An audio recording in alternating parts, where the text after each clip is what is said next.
August Knox stood at the window of his lake house, watching the sun set over the water. At 53, he had built everything from nothing. The scrawny kid from Appalachia, who'd been told he'd never amount to anything, now commanded a small empire of construction and real estate developments across 3 states. His calloused hands were a testament to his beginnings, even if they now signed million-dollar contracts. 27 years of marriage to Blay had given him 2 children and what he thought was stability. Their love story had been typical. She was waiting tables at the diner where he ate breakfast every morning before heading to his first construction job. She'd been beautiful, sharp-tongued, and seemingly impressed by his ambition. They'd married young, had Weston within a year, and Camilla 3 years later. August had worked 18-hour days for a decade, building his business brick by literal brick. Blay had stayed home with the kids, creating the family life he'd never had growing up with alcoholic parents. At least, that's what he believed. "Mr. Knox, your son's on line 1. His assistant's voice crackled through the intercom. August picked up. "Weston?" "Dad, just checking if you've booked your flight for the wedding. Mom said you hadn't RSVP'd yet." August's jaw tightened. "I'll be there. Send me the details again." "Will do. And Dad, could you and Mom try to be civil? This is important to me. And Stella." "Your mother and I are always civil," August replied, the lie tasting bitter. "I wouldn't miss your wedding for anything." After hanging up, August pulled a leather-bound journal from his desk drawer. Inside were photographs, bank statements, hotel receipts, and transcripts of text messages, all meticulously gathered and organized. The evidence of Blay's 15-year affair with Harlan Reed, August's former business partner. August had discovered the betrayal 3 years ago, but he hadn't confronted Bull immediately. Instead, he'd begun planning. August Knox didn't believe in emotional outbursts or hasty actions. He believed in patience, precision, and the complete downfall of his enemies. Harlan had once saved August's life on a construction site, becoming his best friend and eventually his business partner. When August caught him embezzling from the company 7 years ago, he'd kept it quiet, made Harlan pay it back, and dissolved the partnership without pressing charges, a mistake he now recognized. Harlan hadn't just stolen money. He'd stolen August's wife long before that. August flipped to a page where he'd outlined the steps of what he simply called the reckoning. The final phase would begin at Weston's wedding next month. He closed the journal and poured himself 2 fingers of bourbon. 3 years of groundwork were about to pay off. Blay and Harlan had no idea what was coming. What? The first sign of Blay's betrayal had come from an unexpected source. Lorna Dell, August's longtime secretary, had placed a hotel receipt on his desk one Monday morning 3 years ago. "I think you should see this," she'd said, her voice uncharacteristically gentle. It came in with the company expense reports. The receipt showed a weekend stay at the lakeside resort charged to a company card that only 2 people had access to, August and Harlan. August hadn't stayed there, which meant Harlan had, but it was the room service charges that caught his attention. 2 of everything, including a bottle of Blay's favorite champagne. "Thank you, Lorna," he'd said calmly, though his world had already begun to crack. "Please close the door on your way out."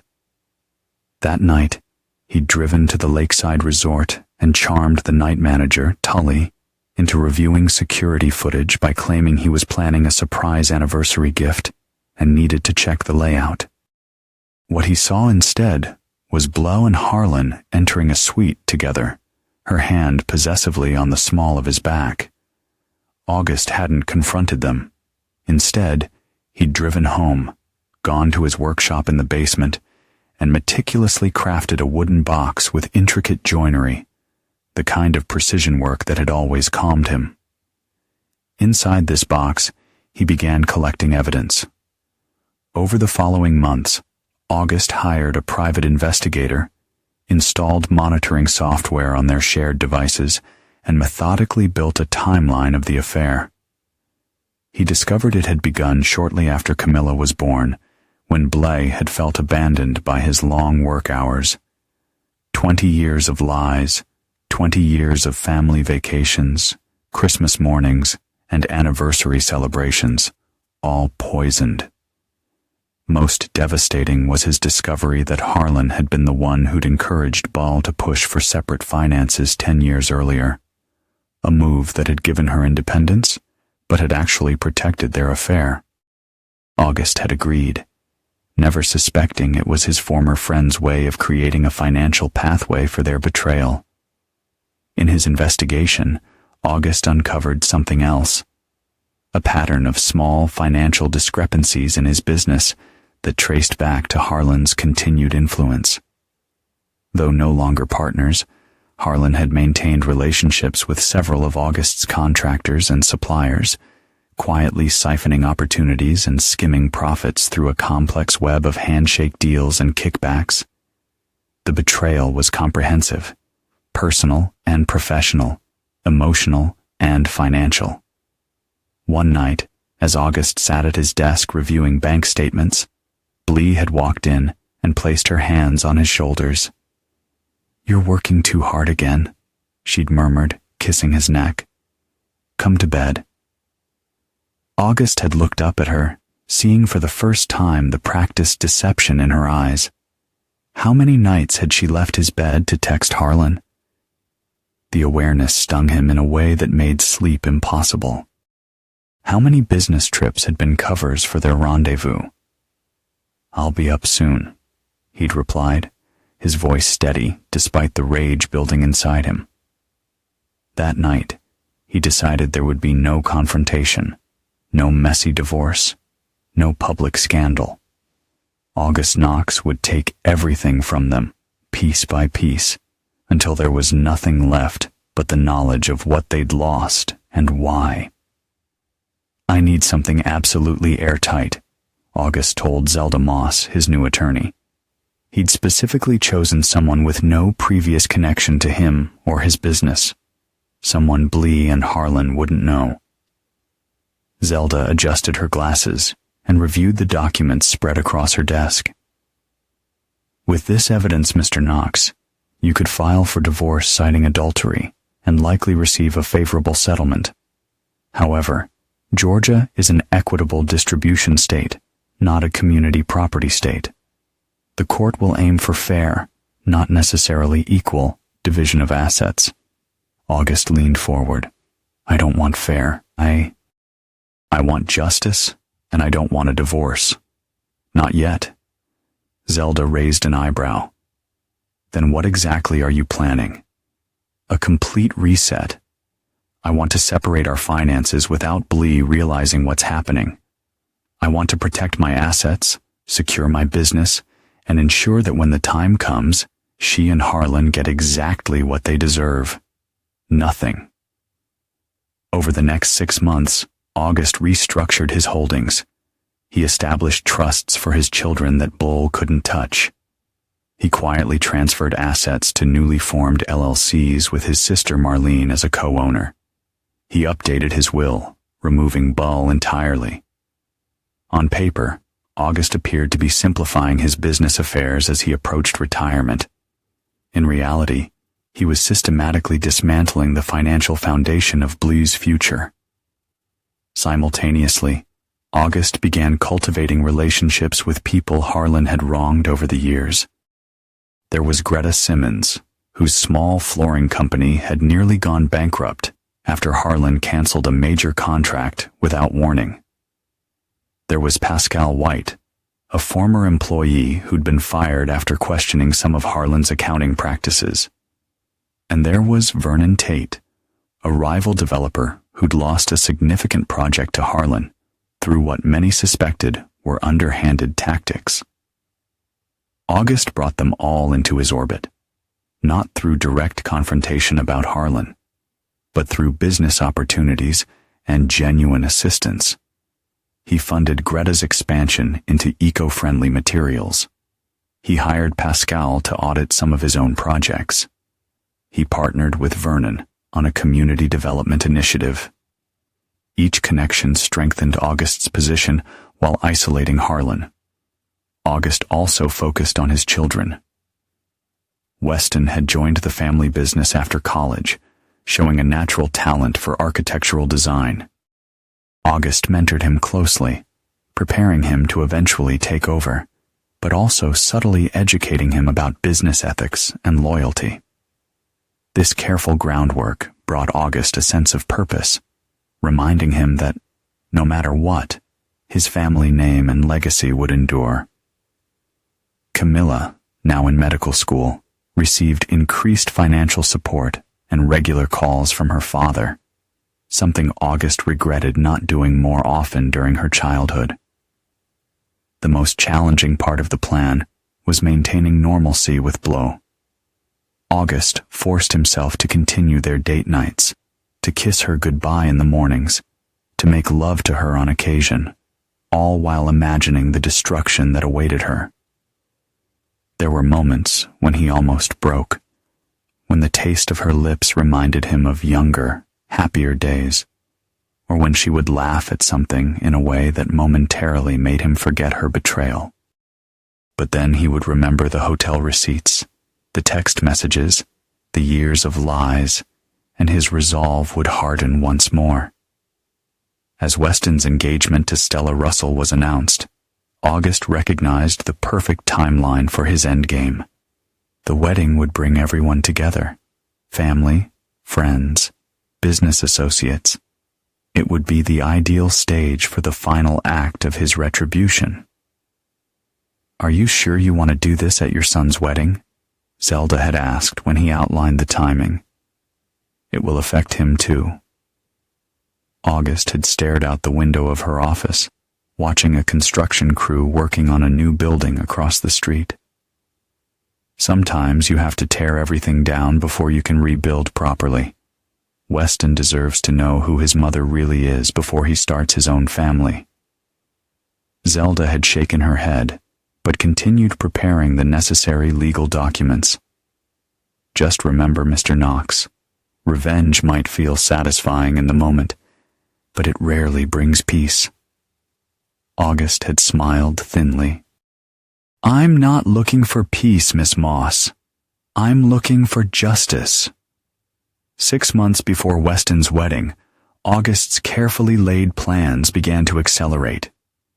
The first domino fell when Harlan Reed's construction company, Redevelopments, unexpectedly lost its financing for the Westlake Mall project, their largest contract to date. August had spent months cultivating a relationship with Sanford Bowl, the primary investor in the project. Over cigars and whiskey at Augusta National, where August had sponsored Sanford's membership, he had casually mentioned concerns about Redevelopment's financial stability. He'd shown Sanford evidence of Harlan's past embezzlement, evidence he'd kept hidden for years, framing it as reluctant disclosure from one businessman to another. "I hate bringing this up," August had said, feigning discomfort. "But if I were putting that kind of money into a project, I'd want to know." Sanford had withdrawn his funding within a week, citing irregularities in due diligence reviews. When Harlan called August in desperation, asking if Knox Construction could step in as a partner to save the project, August had agreed to meet. At Harlan's office, surrounded by architectural models and desperate employees, August had listened patiently to his former friend's pitch. "We've worked together before, August. You know my work." Harlan tried to sound confident, but his voice was tinged with anxiety. "This is just a temporary cash flow issue. With your backing, we can save this project and the jobs of 50 people. Harlan's voice trembled slightly despite his attempt at confidence. August studied Harlan's face. The the face that had smiled at him across dinner tables while secretly betraying him with his wife, the face that had stood as best man at Weston's christening, the face that had abandoned every principle of friendship and loyalty. "I'll need to see your books first," August replied, his tone reasonable but firm. Complete transparency. The audit conducted by August's team revealed exactly what he suspected. Harlan's company was over-leveraged, with multiple projects teetering on the edge of failure. The Westlake Mall was just the first casualty. August agreed to save the project under one condition. Redevelopments would become a silent partner, with Knox Construction taking the lead and the majority of the profits. Harlan, desperate to avoid bankruptcy, had no choice but to agree. Simultaneously, August began subtly reshaping Blue's social landscape. He'd already cultivated relationships with the wives of Harlan's business associates, carefully positioning himself as the devoted husband focused on his family's future. At charity events and community functions, August was generous and engaged, while dropping occasional comments about Harlan's company struggles. "Such a shame about the Westlake project," he'd say with apparent sympathy. "I hope Harlan's other investments are more stable." The rumors spread quickly. Invitations to social events became scarcer for Harlan. Business lunches were canceled. The country club membership committee, which included two men whose companies August had recently contracted for major projects, began reviewing Harlan's status due to late dues payments that were late because August had maneuvered to delay payments to Harlan's company. At home, August maintained the facade of a husband focused on his son's upcoming wedding. He agreed to Bla's suggestions about their contribution to the event, knowing that the money she believed was available would soon be inaccessible. "Weston and Stella deserve the best," Belle had said over dinner, unaware that August had just transferred another significant portion of their joint assets into his protected accounts. "I was thinking we could cover the rehearsal dinner at the Cloister. The Russells are handling the reception." "Whatever makes him happy," August had replied, raising his glass to toast. "To our son's future." Bull had smiled and clinked her glass against his. "You've been so agreeable lately. I was worried you'd be difficult about the expenses." August had simply smiled. "I've realized what's truly important. Family legacy. Making sure everyone gets exactly what they deserve." 3 months before the wedding, August implemented the next phase of his plan. Using evidence gathered by his private investigator, he scheduled a lunch with Douglas Russell, father of Weston's fiancée, Stella, and a prominent federal judge. The next move would set the stage for the final act of retribution. The Russell family represented old Atlanta money, conservative, traditional, and intensely focused on appearances. Douglas had initially been hesitant about his daughter marrying into what he considered new money, but Weston's Harvard education and apparent inheritance prospects had eventually won him over. "I appreciate you making time, Judge Russell," August said, as they settled into a private dining room at the Capitol Grill. "With the wedding approaching, I thought we should discuss a delicate matter." Douglas Russell was a man accustomed to commanding rooms and rendering judgments. His silver hair and penetrating gaze had intimidated countless attorneys in his courtroom. "What's on your mind, August?" August slid a folder across the table. "Information has come to my attention that affects both our families. I wanted you to be aware before the wedding." Inside were photographs of Harlan Reed entering and leaving Blue's yoga studio over several months, along with time-stamped security footage showing them embracing in the parking lot. There were also printouts of text messages between them discussing their relationship and future plans. "What am I looking at here?" Douglas asked, though his tightening expression showed he understood perfectly. "My wife has been involved with this man for many years," August said calmly. I've recently discovered that they've been making plans for after Weston's wedding. Apparently, they believe it's an appropriate time to reveal their relationship. Douglas reviewed the evidence, his judicial temperament giving way to parental concern. And you're just telling me this now? With the wedding 3 months away? I only confirmed my suspicions recently. August lied smoothly. I haven't confronted Bull yet. I wanted to speak with you first out of respect for your family and Stella. This would devastate Stella if it came out during the wedding, Douglas said. The scandal would be significant. August nodded gravely. My concern exactly, which is why I've developed a proposal to handle this discreetly. The plan August outlined seemed reasonable. He would confront Boulay after the wedding, ensuring the celebration proceeded without drama. In exchange for this consideration, he asked Douglas to use his influence with certain banking connections to accelerate some business matters, specifically, the approval of loans that would allow August to buy out Harlan's interests in their joint ventures. Ostensibly, this was to protect both families from scandal. You're essentially asking me to use my position to help you financially destroy your wife's lover, Douglas summarized.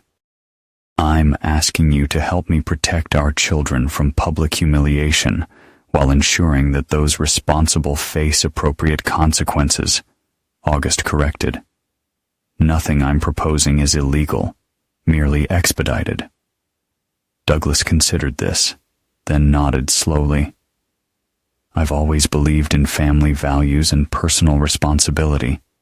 I'll make some calls, but August, this stays between us. August inclined his head in respect, knowing the wheels were now fully in motion and that the house he'd built, with all its dark secrets, was finally about to be righted. Stella and Weston never learn of this conversation. Agreed, August said, shaking the judge's hand. Family first. As Douglas left, August ordered another bourbon. The pieces were falling into place. With the judge's connections, the financial vice around Harlan would tighten even further. But more importantly, he'd planted the seed of doubt in Douglas Russell's mind about the wedding, a doubt that would bloom at precisely the right moment. 2 weeks later, Bull approached August in his home office, agitation evident in her movements. Have you spoken to Weston lately? Stella's parents are suddenly suggesting they postpone the wedding. Something about renovations at their lake house affecting the rehearsal dinner plans. August looked up from his papers with practiced concern. That's strange. Did Weston say why the sudden change? No, and he seems confused too. I spent an hour on the phone with him trying to calm him down. I'm going to call Diane Russell tomorrow and sort this out. Don't, August said sharply, then softened his tone. Let the kids handle this. We shouldn't interfere. Bull stared at him suspiciously. Since when do you take a hands-off approach to anything involving the family, especially something this important? August stood and embraced his wife, the woman he'd once loved beyond reason, now a stranger wearing familiar skin. I'm trying to respect Weston's independence. He's not a child anymore. Lee pulled away slightly. You've been different lately. Distant 1 minute, overly affectionate the next. Is there something you're not telling me? August allowed himself a small, genuine smile. There are many things I haven't told you, Blee, but now isn't the time. The confusion and flash of fear in her eyes gave him more satisfaction than he'd expected. The Russell estate was transformed for Weston and Stella's rehearsal dinner. Crystal chandeliers illuminated the garden terrace, casting a warm glow over tables adorned with white roses and silver candelabras. A string quartet played softly as the two families and their closest friends gathered to celebrate. August arrived alone, having told Blay he needed to handle an emergency at one of his construction sites. In reality, He'd been finalizing arrangements with Zelda Moss and meeting with the private security team he'd hired for the wedding day. "Dad!" Weston called, breaking away from a conversation to embrace his father. At 26, he was the image of August in his younger years, tall, broad-shouldered, with the same determined set to his jaw. "Where's Mom?" "She'll be here soon," August replied, clapping his son on the shoulder. "Some issue with her dress. You know your mother." "Everything okay? You seemed tense on the phone earlier." August smiled reassuringly. "Just business matters. Nothing for you to worry about tonight. Where's my future daughter-in-law?" Stella Russell appeared radiant in a silver cocktail dress, her dark hair swept into an elegant updo. She glided over and greeted August warmly, her eyes sparkling with excitement. "Mr. Knox, we were beginning to worry." Stella greeted him warmly. August kissed her cheek. "I wouldn't miss this for the world. You look beautiful, Stella. My son is a lucky man." As the evening progressed, August circulated through the gathering, charming Stella's relatives and engaging Weston's friends with stories of his son's childhood. To anyone watching, he appeared to be the proud father, fully invested in his son's happiness. When Bull finally arrived, August noted how she scanned the room immediately. Not for him or Weston, but for Harlan Reed, who was attending as a family friend and had been seated at a table far from the main family. "Sorry I'm late," Blaze said, kissing August mechanically on the cheek. "Traffic was a nightmare." "Interesting," August murmured, "considering your yoga studio is 10 minutes from here and you left over 2 hours ago." Blee froze momentarily, then recovered with a practiced laugh. "I had to go home first, remember? For my earrings." "Of course," August said, smiling as he guided her toward their table with his hand firmly on the small of her back. "The sapphire ones I gave you for our 20th anniversary. They match your eyes." Bull touched her ears, where diamond studs, not sapphires, glinted in the candlelight. Her momentary confusion confirmed what August already knew. She'd been with Harlan, not at yoga, not at home retrieving earrings. During dinner, Douglas Russell gave a heartfelt toast to the young couple, his voice catching as he spoke of family legacy and trust. His eyes met August's briefly, a silent acknowledgement of their shared understanding. As coffee and dessert were served, August excused himself and approached Harlan's table. "Can we speak privately?" he asked, his tone pleasant but firm. Harlan followed him to a quiet corner of the garden, anxiety evident in his fidgeting hands. "Is this about the Westlake financing? Because I've secured alternative—" "It's about Weston's wedding," August interrupted. "I want you to skip it." Harlan blinked in surprise. "What? Why would I?" "Because if you attend," August continued calmly, "I'll be forced to present certain evidence to the Russell family. Evidence that would not only end your relationship with my wife, but would destroy what remains of your reputation and business." The color drained from Harlan's face. "I don't know what you're talking about." August smiled coldly. 20 years, Harlan. 20 years of lying to my face, sneaking around, using my friendship to benefit your business. Did you really think I wouldn't find out? Harlan glanced around nervously. "August, listen." "No, you listen." August's voice remained low, but took on a dangerous edge. "The only reason I haven't destroyed you already is because of my son. His wedding will not be marred by scandal. You will develop a sudden illness tomorrow morning. You will send your regrets and a generous gift, and you will never contact Blee again. You can't dictate who Blee. I'm not dictating to Blee. I'm telling you what will happen if you don't comply." August met Harlan's gaze with icy certainty, ensuring his former friend understood there was no room for negotiation. Your choice, old friend. As August turned to leave, Harlan grabbed his arm. She loves me, August. She has for years. This isn't just some affair. August looked down at Harlan's hand until he removed it. That makes what you both did worse, not better. The deadline for your decision is midnight. After that, everything I have goes to Douglas Russell and the Atlanta Business Chronicle. Returning to the table, August found Bull in deep conversation with Diane Russell. He slipped into his seat beside her and placed his hand over hers possessively. "What did I miss?" he asked pleasantly. Blah withdrew her hand.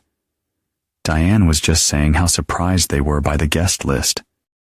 Apparently, some distant Russell cousins were uninvited at the last minute to make room for our friends. The slight emphasis on friends confirmed she'd noticed his conversation with Harlan.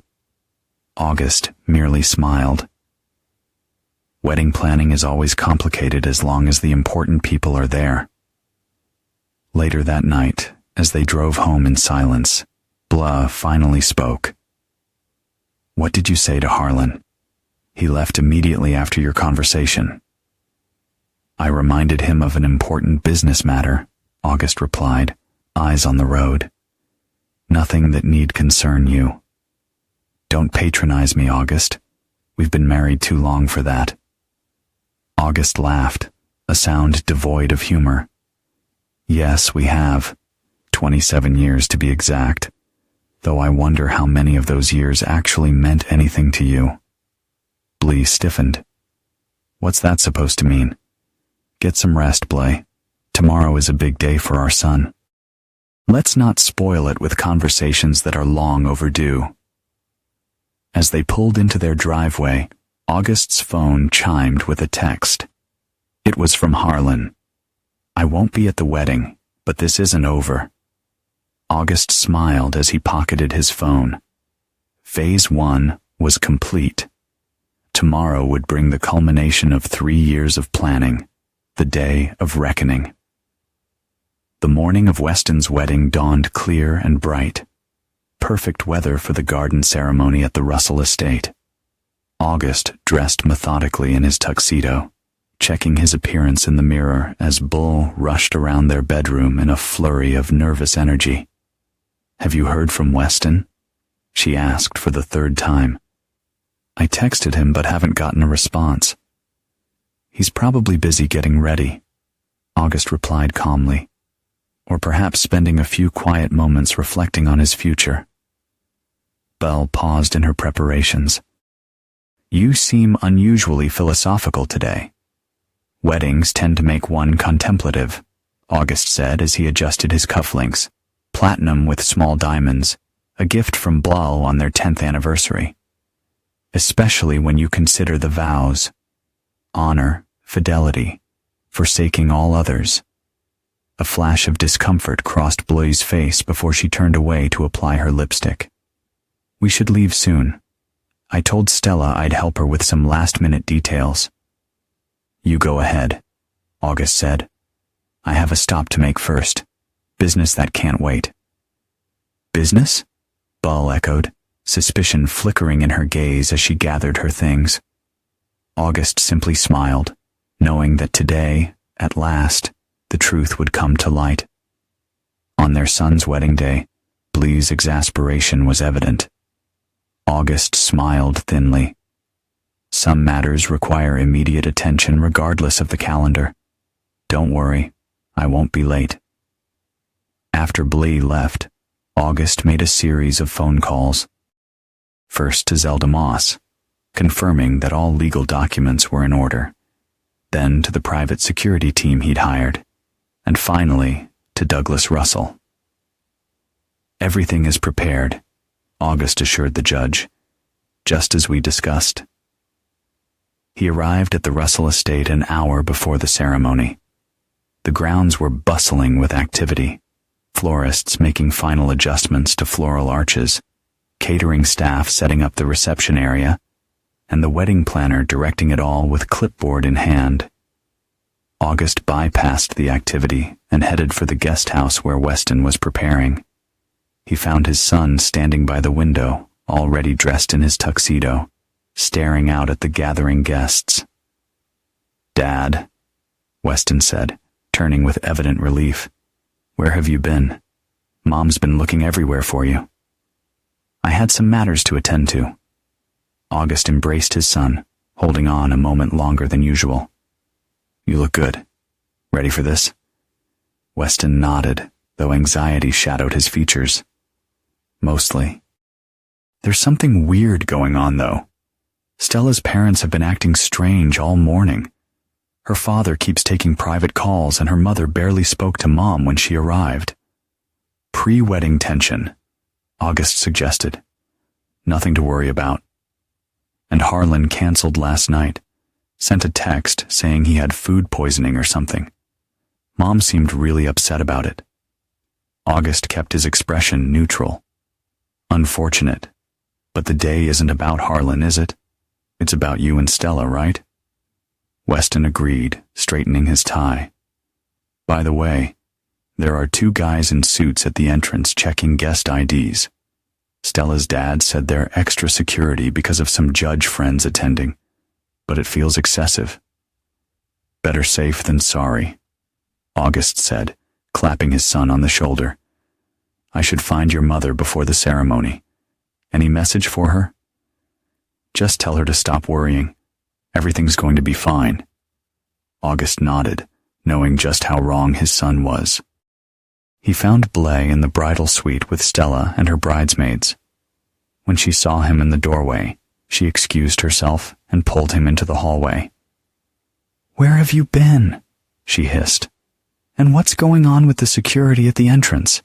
The tailor was practically interrogated." "Douglas is being cautious," August replied.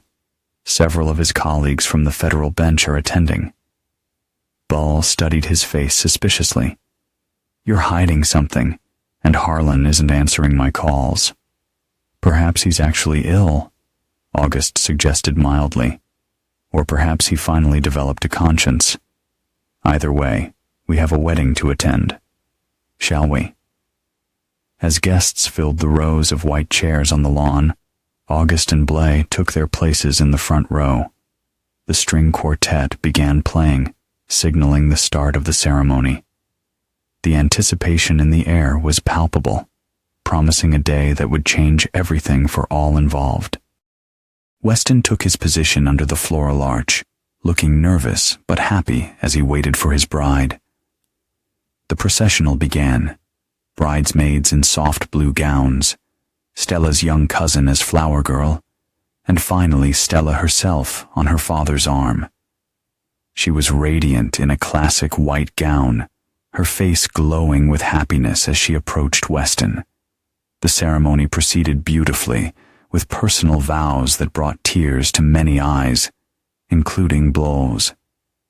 August remained composed, his mind on what would come next.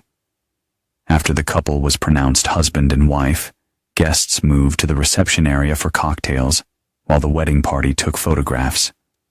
August used this time to confirm with Douglas that everything was in place. "Are you absolutely certain about this?" the judge asked quietly. "There's still time to reconsider." "I've had 3 years to reconsider," August replied. "Today, everyone learns the truth." As the reception began and guests found their seats for dinner, August noted that his and Bully's table included the Russells and 2 other couples, strategic placement he'd arranged with the wedding planner. Bully, seated between August and Diane Russell, kept checking her phone discreetly, expecting an important call. August asked, his tone conversational but pointed. "Waiting for someone?" Bull slipped her phone back into her clutch. "Just checking the time. Weston and Stella should be making their entrance soon." After the newlyweds' grand entrance and the first course was served, Douglas Russell stood for his father of the bride toast.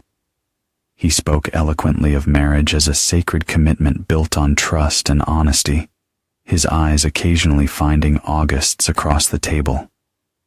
As applause followed the toast, August prepared to stand for his own speech when a commotion at the entrance to the reception tent caught everyone's attention. Harlan Reed, looking disheveled and frantic, was arguing with the security guards. "I need to speak to Bull Knox," he was shouting. "It's urgent."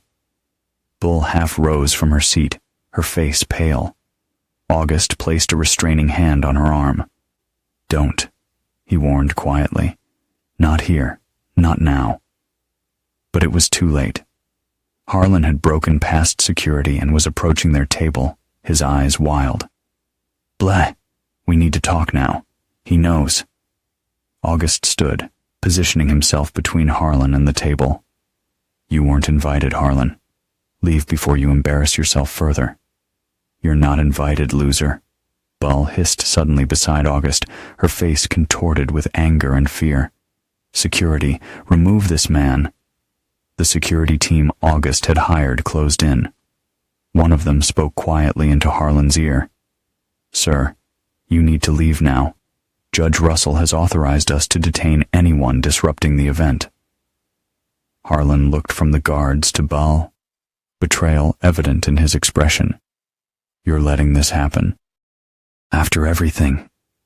"Get out," Bull snapped, acutely aware of the guests' stares and whispers. August nodded calmly to the security team, who firmly escorted Harlan from the tent. The commotion settled as everyone tried to make sense of what had just happened, but August knew the stage had been set perfectly for the final unveiling. The wedding planner quickly directed the band to begin playing, attempting to restore the festive atmosphere. August looked at his wife, seeing the panic beneath her composed facade. "I believe we need to talk." "Not now," she whispered furiously. "This is Weston's wedding." "Yes, it is," August agreed, "which is why I waited until now. Excuse me." He walked away from the table, weaving through confused guests and out of the tent. Finding a quiet spot on the terrace, he made a phone call. "Zelda, execute everything now. Send the emails, file the papers, all of it." Returning to the reception, August found Ball in deep conversation with Douglas Russell, both looking grim. When she saw August approaching, she grabbed her purse and headed for the exit. August followed her outside, where she was already calling someone, undoubtedly Harlan, her hands shaking. "It's over, Ball," he said, stopping a few feet away from her. "Check your email." Confusion crossed her face, but something in his tone made her open her email app. There she found a message from Zelda Moss containing divorce papers, financial statements showing the systematic restructuring of their assets over the past 3 years, and a comprehensive dossier on her affair with Harlan. "What have you done?" she whispered, scrolling through the documents in horror. "What I should have done 3 years ago when I discovered your betrayal." August replied calmly. "I've protected what's mine and ensured you get exactly what you deserve." "You've known for 3 years?" Bully's voice was barely audible. "You've just been pretending all this time?" "I learned from the best," August said coldly. 20 years of lies taught me a lot about deception." Blee's phone rang, Harlan calling back.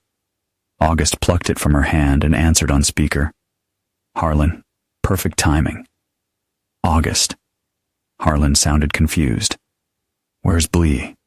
What the heck is going on?" "I imagine you're receiving some concerning emails as well," August said conversationally. "Your partners withdrawing from deals, banks calling in loans, clients canceling contracts. Amazing how quickly things collapse when the right pressure is applied." "You can't do this," Harlan sputtered. "It's illegal." "It's completely legal," August corrected. "Every move I've made has been vetted by excellent attorneys.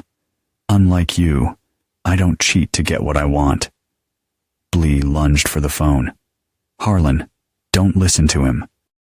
We'll fix this. There's nothing to fix," August interrupted, stepping back. "It's done. You both get to start over with nothing, just like I had to when I discovered my life was built on lies." He ended the call as Douglas Russell emerged from the reception tent, followed by Weston, whose face was a mask of confusion and dawning horror. "What's happening?" Weston demanded. "Stella's father just told me Mom and Harlan. Is it true?" Before August could respond, Blee rushed to her son. "Weston, whatever your father told you—" "I haven't told him anything yet," August said, fixing both of them with a look that promised the truth would finally be revealed. "But I think it's time he knew who his mother really is." As August began to explain, more guests emerged from the tent, drawn by the commotion. Stella appeared, her wedding gown glowing in the evening light, her face stricken as she took in the scene. "The wedding is off," Douglas announced loudly, his judicial authority evident in his tone. "I apologize for the inconvenience, but circumstances have arisen that make it impossible to continue." "What?" Stella cried, looking frantically between her father and Weston. "Dad, you can't." "What did you do?" Weston demanded, rounding on his father. "This marriage is off because of you."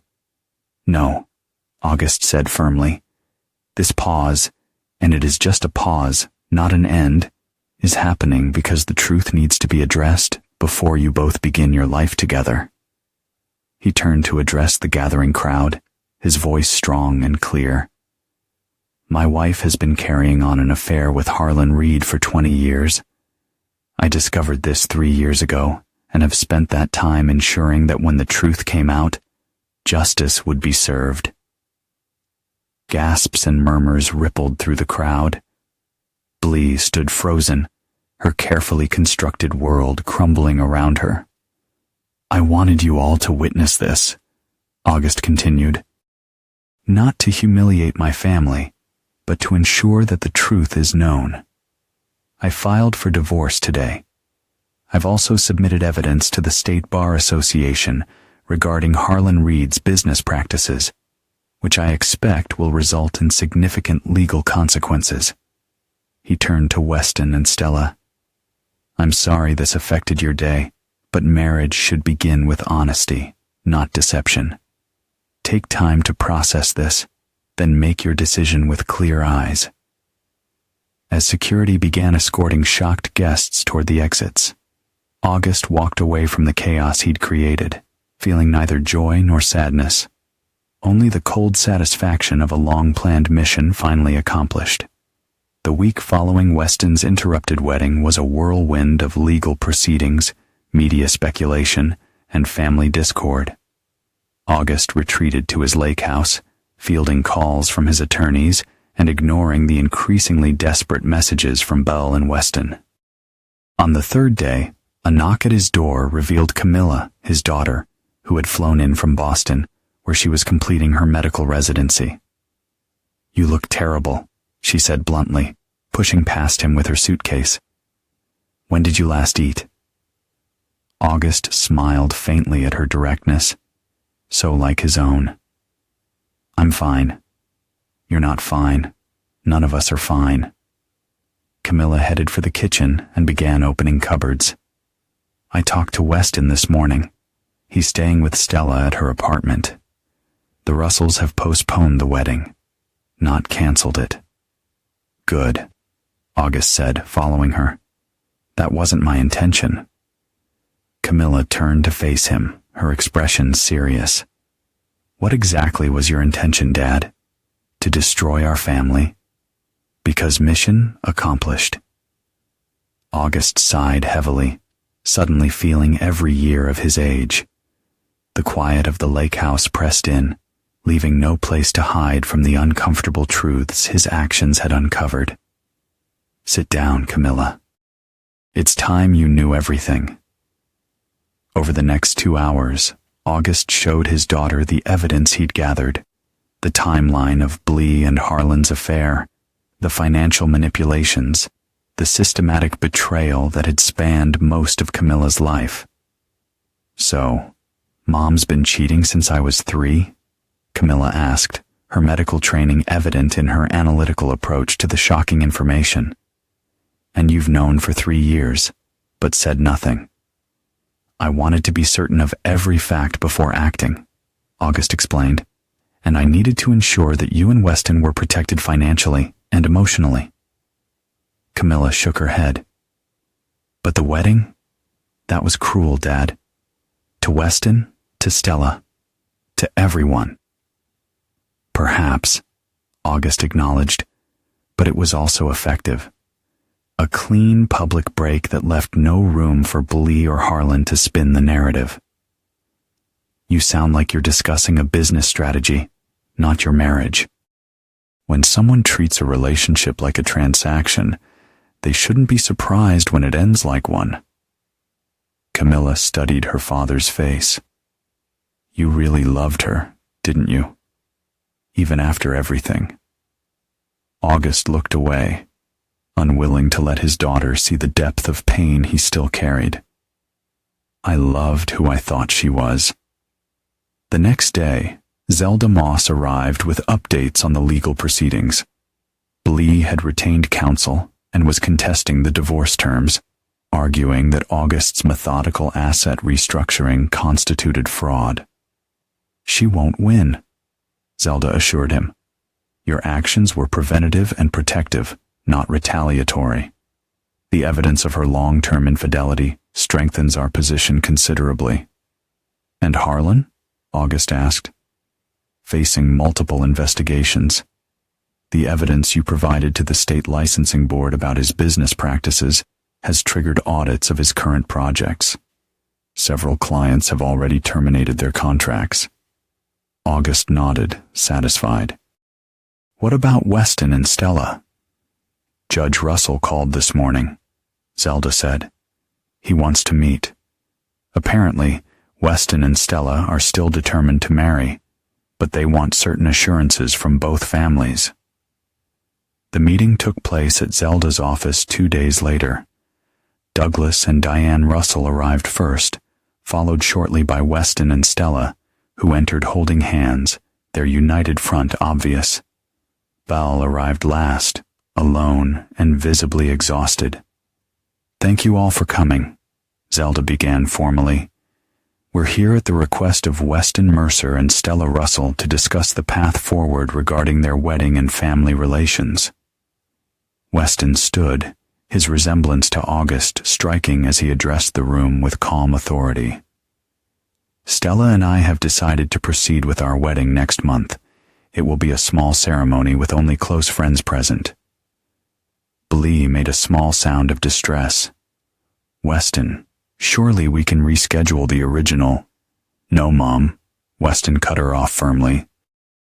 "The wedding we planned was tainted by lies and manipulation from all sides." He looked pointedly at both August and Blue.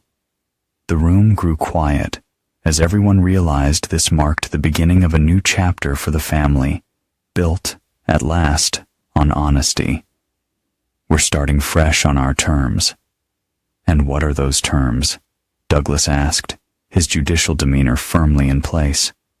Stella spoke up, her voice steady despite the tension. "First, we want no contact between our families until after the wedding. Second, we expect all legal and financial matters to be handled discreetly away from media attention." "That may be difficult," Belay interjected. "Your father's public spectacle was the result of your actions, not his." Weston interrupted again. "I've seen the evidence, Mom. 20 years. My entire life." Blee's face crumpled. "Weston, please. You don't understand." "I understand perfectly," he said coldly. "You betrayed our family. You lied to all of us. And now you're upset because you got caught." August remained silent, watching his son stand firm against Blue's attempts at manipulation, with a mixture of pride and regret. This was the man he'd raised, strong, principled, but now carrying wounds that might never fully heal. The third condition, Stella continued, when the tension had ebbed slightly, is that both families contribute equally to our new wedding plans and respect our decisions without interference. August finally spoke. You have my word. Whatever you need, it's yours. Douglas Russell nodded in agreement. The same from us. All eyes turned to Bull, who hesitated before responding. Of course. I just want you to be happy, Weston. The meeting concluded with formal handshakes and stilted goodbyes. As they left the building, August found himself walking beside Douglas Russell. Your son is an impressive young man, Douglas said. Stella could have chosen worse. High praise, August replied with a faint smile. For what it's worth, I regret the public nature of what happened. Stella deserved better. Douglas shrugged. Perhaps, but I've spent 30 years on the bench watching people lie to each other, and to themselves. Sometimes the truth needs to be dramatic to be effective. They parted with a new understanding. Not friendship exactly, but mutual respect forged in difficult circumstances. That evening, August received an unexpected visitor at the lake house. Harlan Reed stood on his doorstep, looking haggard and desperate. 5 minutes, Harlan said before August could close the door. That's all I'm asking. Against his better judgment, August allowed him inside. Say what you came to say. Harlan paced the living room, running his hands through his disheveled hair. You've won, okay? You've destroyed my business, my reputation, everything I built. But this vendetta against Blee, it needs to stop. August laughed humorlessly. Vendetta? I'm merely ensuring she experiences the consequences of her actions just as you are. She's losing everything. The house, her standing in the community, her relationship with Weston. All things she should have considered before spending 20 years lying to my face. August interrupted coldly. Why are you really here, Harlan? Your concern for Blee seems suspiciously recent. Harlan's eyes flickered with something like guilt, but he pressed on. I'm not proud of everything I've done, but neither are you, August. Maybe there's enough pain here for everyone already. Let her keep the house. Let her try to rebuild something with her son. Isn't that what you want as well? Harlan stopped pacing and faced August directly. She's pregnant. The words hung in the air between them. A final betrayal August hadn't anticipated. She's 51, August said flatly, and we haven't been intimate in months. It's mine, Harlan confirmed unnecessarily. She's 3 months along. We were going to tell everyone after Weston's wedding. Start fresh. August felt a strange calm descend over him. And you think this changes anything? That I'll suddenly feel sympathy? I think you're a decent man underneath all this, Harlan said desperately. We were friends once, the best of friends. What happened between Bull and me? It wasn't planned. We never meant to hurt you. And yet you did. For 20 years. August walked to the door and opened it. Congratulations on your impending fatherhood. Now get out of my house. After Harlan left, August poured himself a bourbon and sat on the deck overlooking the lake. The news should have devastated him, should have reopened wounds barely beginning to heal. Instead, he felt oddly liberated, as if the last thread connecting him to his old life had finally been severed. He called Weston the next morning. There's something you should know. Your mother is pregnant. Harlan is the father. Silence filled the line before Weston responded, his voice tight with emotion. Why are you telling me this? Because you deserve the truth, all of it, no matter how painful. And what am I supposed to do with this information? Weston demanded. August considered his answer carefully. Whatever you feel is right. I've made my choices. Now you make yours. More silence. Then, is this ever going to end? The revelations, the drama, the family secrets? It ends when we decide it ends, August said simply. When we choose to move forward rather than remain trapped in the past. Is that what you're doing? Moving forward? August looked out at the lake, watching the morning light dance across the water. I'm trying to. One day at a time. 6 months after the wedding that wasn't, August sat in the small chapel of Stella's family's country church, watching his son exchange vows with the woman he loved. The ceremony was intimate. Fewer than 30 guests, no elaborate decorations, no media presence, just 2 people committing their lives to each other with clear eyes and honest hearts. Camilla sat beside him in the pew, occasionally squeezing his hand during particularly moving moments. Blee was noticeably absent, having decided, or been convinced, that her presence would be too disruptive. She was showing now, her pregnancy advancing as her divorce proceedings dragged on. Her relationship with Harlan was reportedly strained by financial pressures and public scrutiny. August felt no satisfaction in their struggles. The initial rush of vengeance had faded, leaving behind a more complex emotion. Not forgiveness, certainly, but perhaps an acceptance of what could not be changed. The vows exchanged at the altar were simple and heartfelt, the kind that spoke of lessons learned the hard way and the promise of new beginnings. After the ceremony, the small reception was held at Douglas and Diane Russell's townhouse. August found himself drawn into conversation with Stella's grandfather, a retired business magnate with sharp eyes and sharper insights. Nasty business. What happened with your wife? The old man said bluntly. But you handled it with a certain elegance. I'll give you that. August raised an eyebrow. Most people wouldn't call what I did elegant. Most people are fools, the old man replied, sipping his scotch. You waited, you planned, you executed. No messy emotional outbursts, no half measures. Reminds me of how I dealt with my first wife's indiscretions back in '69. Before August could respond, Weston approached, now wearing a more casual suit for the reception. Dad, can we talk privately? They stepped onto the balcony overlooking the garden, the evening air warm with early summer. Stella and I are moving to Chicago, Weston said without preamble. I've been offered a position with an architectural firm there. We're leaving next week. August nodded slowly. It's a good opportunity, and perhaps some distance from Atlanta would be healthy right now.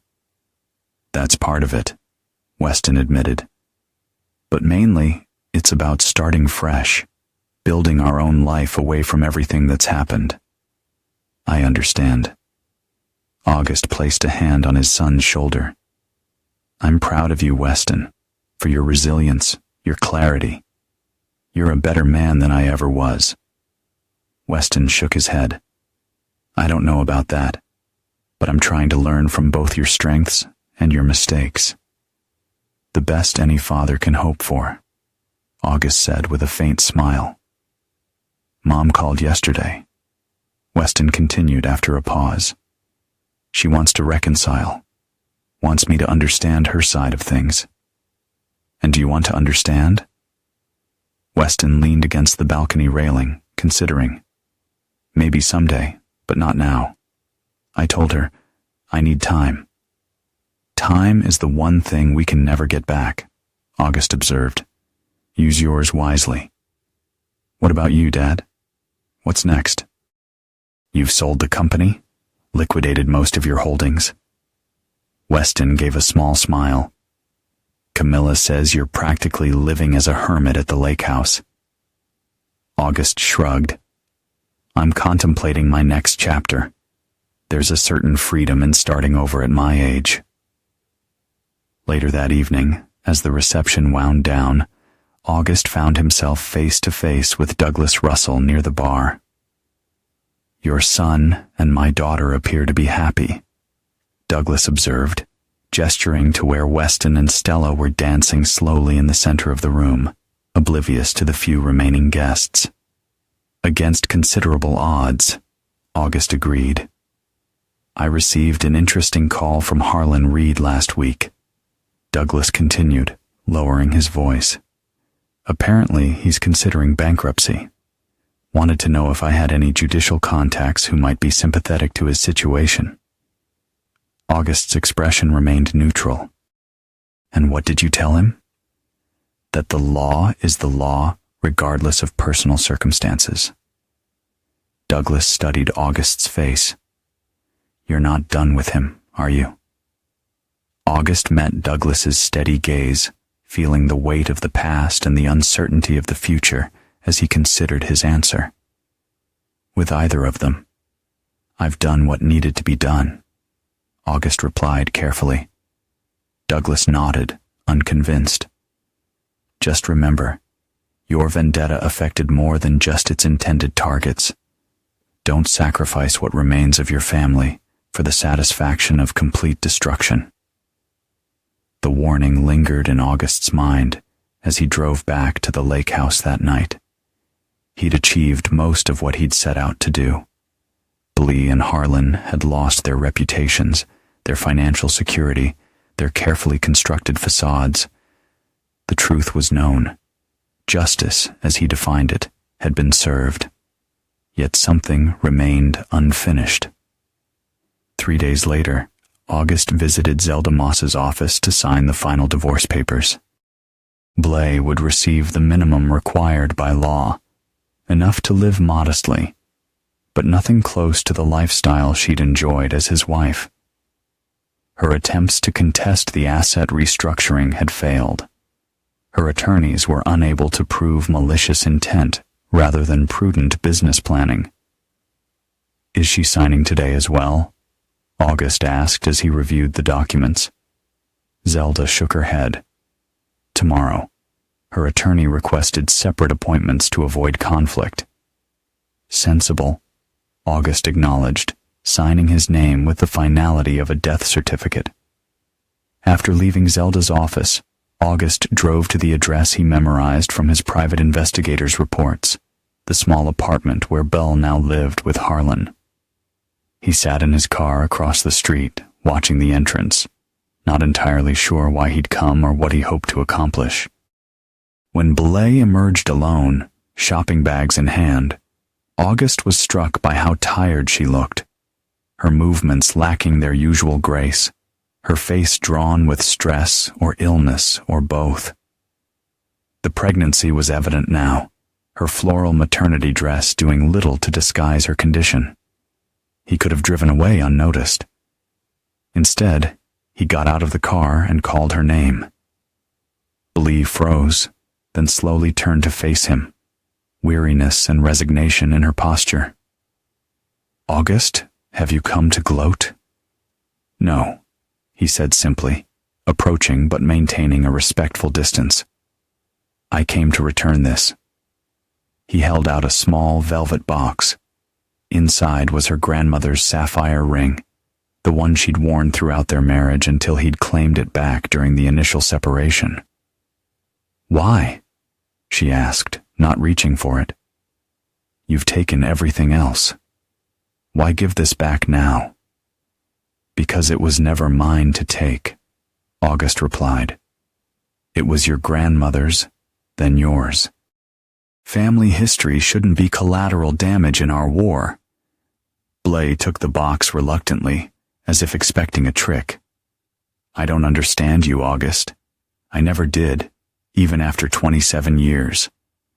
Understanding was never our problem," he said quietly. Honesty was. They stood in uncomfortable silence until Bull spoke again. "I'm signing the papers tomorrow. It'll be final then." August nodded. "I know. Weston called after the wedding. He and Stella are moving to Chicago." "Also knew that?" August replied gently. Blay looked down at the ring box in her hand, her breath coming a little heavier as the weight of everything settled between them. Did you ever love me, August? Really love me? Not just the idea of me or the family we created? The question caught him off guard, not its content, but its rawness, its humble directness, so unlike the Blue he'd known. Yes, he answered honestly. I loved you completely until I didn't.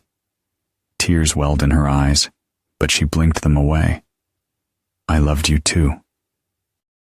Even during everything else, it was complicated, messy, wrong, but never non-existent.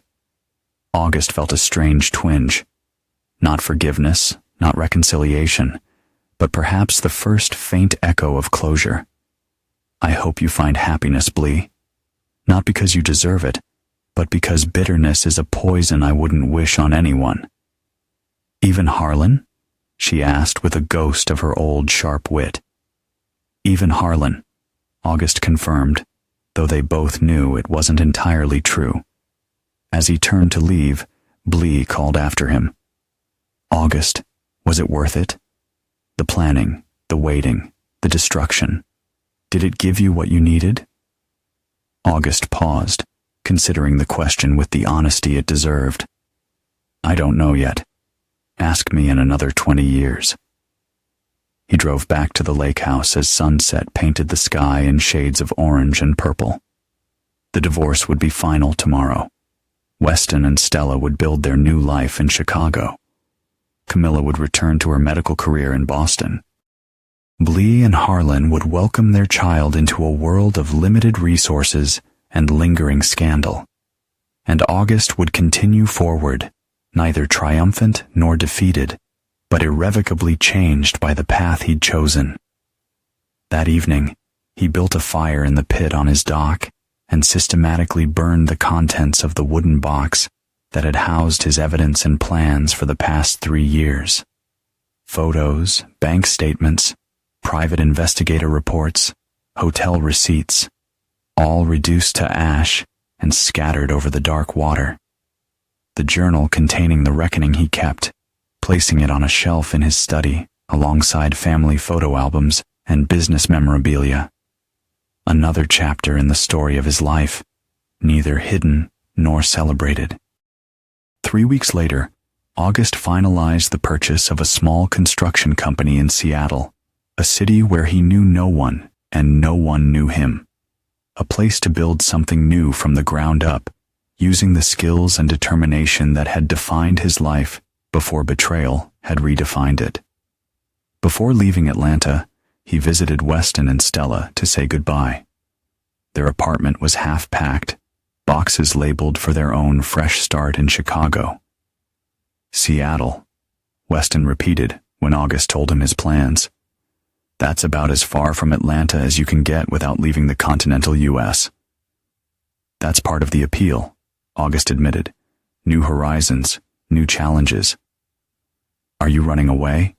Stella asked gently, her perceptiveness reminding August why his son had chosen her. Not running away, August corrected. Moving forward. There's a difference. As they said their goodbyes, Weston embraced his father with unexpected fierceness.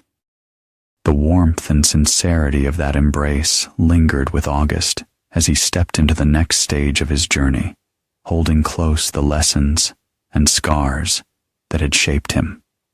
I was angry for a long time, Weston said quietly, about what happened at the wedding, about how everything unfolded, but I understand why you did it. Do you forgive me? August asked, suddenly needing to know. Weston stepped back, his expression serious. For exposing the truth? Yes. For how you did it? I'm working on it. It was enough. More than August had expected, more perhaps than he deserved. His final stop before leaving was the cemetery where his parents were buried.